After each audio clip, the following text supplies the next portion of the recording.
అందరికి నమస్తే.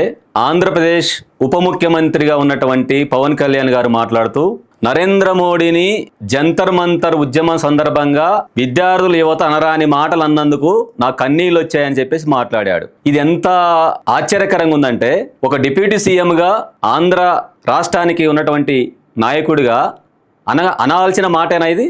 ఢిల్లీ జంతర్ మంతర్ కేంద్రంగా జరిగినటువంటి ఉద్యమాన్ని అణిసివేసినటువంటి ఒక పాలకుడు అనుకూలంగా విద్యార్థులని యువతని అవమానించినటువంటి దాన్ని వదిలిపెట్టి నీట్ పేపర్ లీకేజీ వల్ల చనిపోయిన 21 మంది విద్యార్థుల కుటుంబాల గురించి ఏమాత్రం ఆవేదన లేకుండా కేవలం నరేంద్ర మోడీ గారిని తిట్టడం వల్లనే నాకు కన్నీళ్ళు వచ్చాయని మాట్లాడటం అంటే, ఆంధ్ర రాష్ట్ర డిప్యూటీ సీఎం పవన్ కళ్యాణ్ గారు ఎవరి ప్రయోజనాల కోసం ఉన్నాడు? అంటే తెలుగు రాష్ట్రాల్లో విద్యార్థులు నీట్ పరీక్ష రాయలేదా? తెలుగు రాష్ట్రాల విద్యార్థులు నష్టపోలేదా? ఒక పాలకుడిగా, ఒక నాయకుడిగా ఉండాల్సిన లక్షణం ఇదేనా? ఈ దేశంలో కోట్లాది మంది విద్యార్థులు నష్టపోయారు. 25 లక్షల మంది నీట్ పేపర్ రాసిన విద్యార్థులే కావచ్చు గాక ఈ దేశ విద్యార్థుల భవిష్యత్తు, ఈ దేశ భవిష్యత్తు మీద జరిగినటువంటి ఒక దాడి.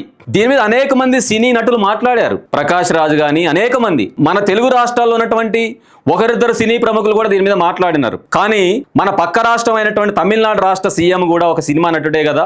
ఆయనకున్న ఇంగిత జ్ఞానం కూడా నీకు లేకపోతే ఎట్లా పవన్ అన్న? ఢిల్లీకి వెళ్ళి జంతర్ మంతర్ పోరాటానికి, విద్యార్థుల పోరాటానికి మద్దతు తెలియజేసి వచ్చాడు తమిళనాడు సీఎంగా ఉన్నటువంటి విజయ్.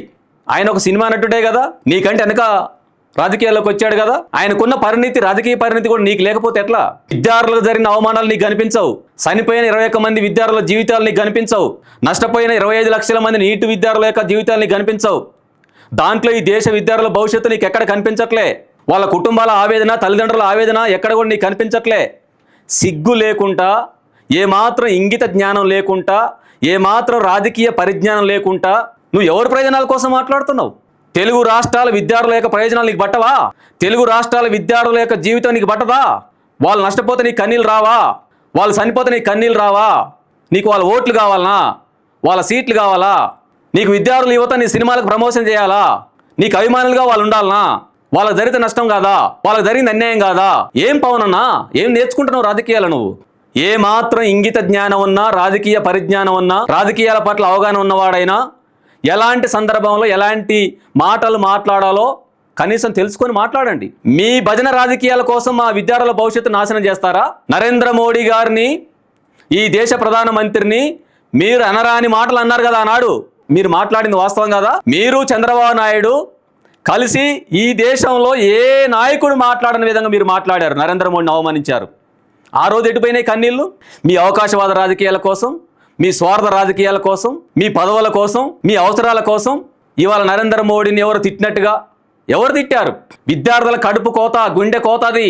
ఈ దేశ భవిష్యత్తుకు జరుగుతున్నటువంటి అన్యాయం మీద మాట్లాడారు యువత, విద్యార్థులు. నరేంద్ర మోడీ గారిని వ్యక్తిగతంగా ఎవరు కూడా ఎక్కడ కూడా మాట్లాడలే.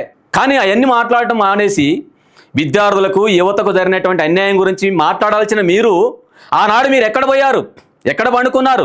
మీరు సానుభూతిని, నరేంద్ర మోడీ నుండి సానుభూతిని పొందాలనుకుంటే, ఇంకోటి పొందాలనుకుంటే ఇవి కాదు మాట్లాడాల్సింది. మీ భజన రాజకీయాల కోసం విద్యార్థుల భవిష్యత్తుని, ఈ దేశ భవిష్యత్తుని, ఆంధ్ర రాష్ట్ర భవిష్యత్తుని తాకట్టు పెడతారా? అందుకనే నీట్ పేపర్ లీకేజీ వల్ల నష్టపోయినటువంటి విద్యార్థులకి, ఈ మోడీ అప్రజాస్వామిక విధానాల వల్ల 12 ఏళ్ల కాలంలో ఈ దేశానికి, యువతకి, ప్రజలకి, విద్యార్థులకు జరుగుతున్నటువంటి అన్యాయం మీద మీరు మాట్లాడండి, గొంతు విప్పండి. అంటే మీ అవకాశవాదం కోసం, మీకు నష్టం జరిగినప్పుడు ఒక విధంగా మాట్లాడటం, నీ పార్టీ ప్రయోజనాల కోసం, నీ వ్యక్తిగత ప్రయోజనాల కోసం ఏదైనా మాట్లాడతారా? పవన్ కళ్యాణ్ అన్న, ఇప్పటికైనా మీరు జ్ఞానోదయం తెచ్చుకోండి, మీ బుద్ధి మార్చుకోండి. మీరు విద్యార్థుల ప్రయోజనాలు ఆలోచించండి, యువత ప్రయోజనాలు ఆలోచించండి. మీ అవకాశవాద రాజకీయాల కోసం, మీ స్వార్థ రాజకీయ ప్రయోజనాల కోసం, మీ పదవుల కోసం, మీ భజన రాజకీయాల కోసం మా విద్యార్థుల, మా యువత భవిష్యత్తుతో ఆటలాడటం మానుకోండి. మిస్టర్ పవన్ కళ్యాణ్ అన్న, మీరు ఇప్పటికైనా మారండి. పక్క రాష్ట్ర సీఎం చూసి నేర్చుకోండి. పక్క రాష్ట్ర సీఎం, తమిళనాడు రాష్ట్ర ముఖ్యమంత్రిగా ఉన్నటువంటి సీఎం ఏ విధంగా పరిపాలన చేస్తూ ప్రజా ఆమోదం పొందుతున్నాడో మీరు గుర్తించండి.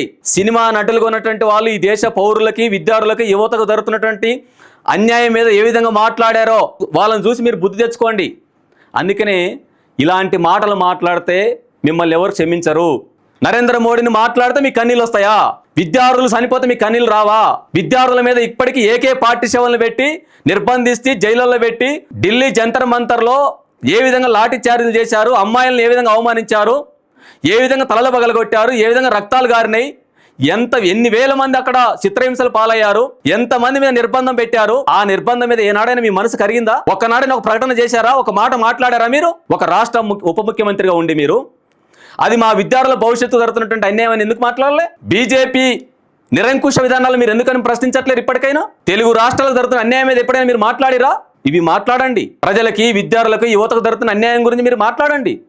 ఈ దేశంలో నియంతృత్వం రాజ్యం వెళ్తుంది, అప్రజాస్వామికంగా పరిపాలన కొనసాగుతా ఉంది. మాట్లాడిన వారిని దేశద్రోహులు అంటా ఉన్నారు, ఈ దేశ పౌరులని అవమానిస్తా ఉన్నారు, ప్రజాస్వామ్య హక్కులను కాలరాస్తా ఉన్నారు. ప్రజాస్వామ్య హక్కుల కోసం పోరాడుతుంటే నిరసనకారుల పైన నిరంకుశమైన నిర్బంధాన్ని ప్రయోగిస్తా ఉన్నారు, సంపుతామని బెదిరిస్తూ ఉన్నారు, హత్యలు చేస్తామని బెదిరిస్తున్నారు, వాళ్ళ మీద కేసులు పెడతా ఉన్నారు. ఇప్పటికీ జంతర్ మంతర్లో పోరాటం విరమించిన తర్వాత ఢిల్లీలో దేశవ్యాప్తంగా ఉద్యమకారుల పైన, విద్యార్థి ఉద్యమ నాయకుల పైన కేసులు పెట్టి జైల్లో నిర్బంధిస్తామని చెప్పేసి బెదిరింపులకు పాల్పడతా ఉన్నారు. దాని మీద మీరు మాట్లాడండి. అందుకని ఇప్పటికైనా మిస్టర్ పవన్ కళ్యాణ్, మీరు ఈ దేశానికి, తెలుగు రాష్ట్రాల విద్యార్థుల, యువత ప్రయోజనాల కోసం అన్యాయం జరిగితే దాని మీద మాట్లాడండి. కానీ మీ ప్రయోజనాల కోసం, మీ స్వార్థం కోసం, మీ అవకాశవాదం కోసం దేశ ప్రధానమంత్రి నరేంద్ర మోడీని తిట్టినందుకే మీ కన్నీళ్ళు వచ్చినాయే.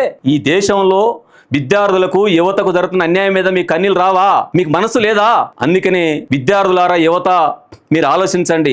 పవన్ కళ్యాణ్ లాంటి ఒక అజ్ఞాని మాట్లాడే రాజకీయ మాటల్ని మీరు అర్థం చేసుకోండి. ఖచ్చితంగా విద్యార్థులు, యువత, పౌరులుగా ఇలాంటి నాయకుల యొక్క మాటల్ని, వాళ్ళ యొక్క రాజకీయ స్వార్థ ప్రయోజనాలని గుర్తించండి. అందుకనే ఎవరికి జరుగుతున్నదో అన్యాయం గుర్తించలేని పరిస్థితులు వాళ్ళు ఉన్నారు. విద్యార్థి, యువతకు జరుగుతున్న అన్యాయం మీద మాట్లాడిన అజ్ఞానులకి మనం భవిష్యత్తులో యువత, విద్యార్థులు బుద్ధి చెప్పే విధంగా తయారు కావాల్సిన అవసరం ఉంది.